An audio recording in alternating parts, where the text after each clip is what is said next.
Every few weeks we get blessed with a new viral food trend, and today we're gonna put the latest one, the cowboy caviar, to the test. There were no baby fishies harmed in making this recipe. I'm gonna start off with a red onion, and we're gonna finely dice 3/4 of it. All right, that was half an onion, and there was already a lot of it. So another quarter.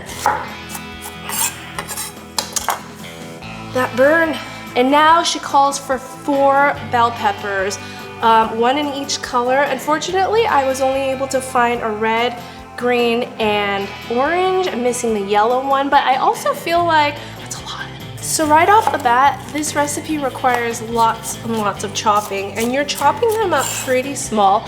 I do wonder if you could find a shortcut to this by putting like the bell peppers and the onions into a food processor. 1 bell pepper, done. My chops are getting progressively bigger and bigger. Gonna make them small though. Last one. Now we're gonna transfer everything to a bowl real quick, just so I have a little more space to work with, because guess what, we're not done chopping. I do like that you get a nice confetti of colors though. And now we chop up a mango. Now this is kind of giving me mango salsa vibe. For this, I'll just do a cross hatch. 1, 2, 3, bam. Then I just scrape it off with a paring knife. It is a little more wasteful to cut it like this, I know. Give it another quick rough chop. If you guys are wondering what I'm using here to pick it up, it's a bench scraper, and it's one of my favorite kitchen tools. You just slide things on like this and then into a bowl. 2 cups of sweet corn. I have grilled corn here that I'm just gonna scrape it off. All right, now we add some black olives. I'm not a fan of black olives, so I just got a small one that's already sliced. We'll go ahead and drain it. Now for the beans, she used pinto beans and black beans. Traditionally, you would use black-eyed peas, but we're gonna go with it. I do like the creaminess of pinto beans though, so I'm not mad about it. I mean, I don't know who's eating this, but this is gonna last for days. This girl has come up with many different variations of the same recipe, and in the first one she used fresh jalapeños, and the second one she used Jimbo's like pickled jalapeños. I found this one at Trader Joe's. It's hot and sweet jalapeños, so we're gonna put that in. Give it a quick chop chop chop with scissors.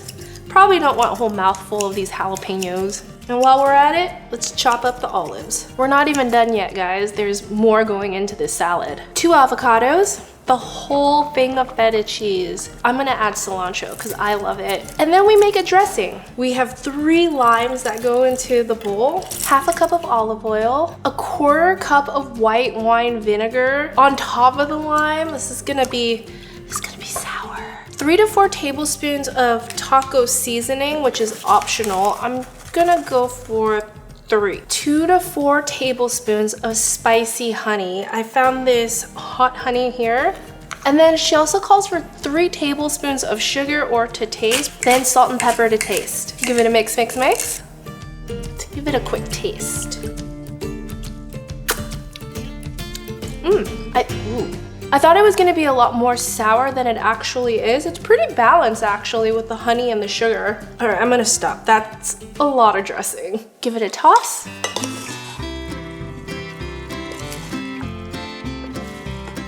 I feel like my bowl is just big enough. You need a lot of space. Now to give a little background on cowboy caviar, you've probably heard of it before. It's been around since 1940s. It was originally developed by a chef at Neiman Marcus, which is also based in Texas. I think they used to call this Texas caviar. And it looks really good. I love how colorful it is. I'm gonna go through the pros and the cons, but let's try it real quick. This is really good. Like, this is really, really, really good.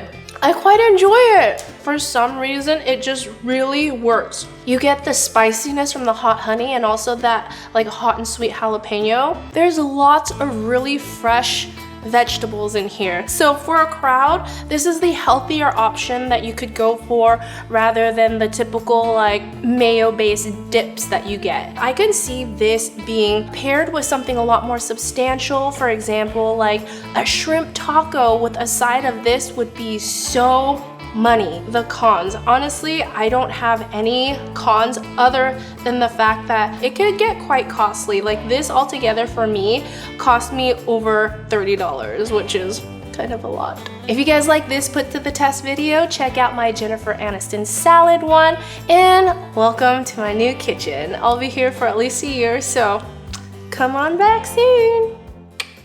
Yeehaw.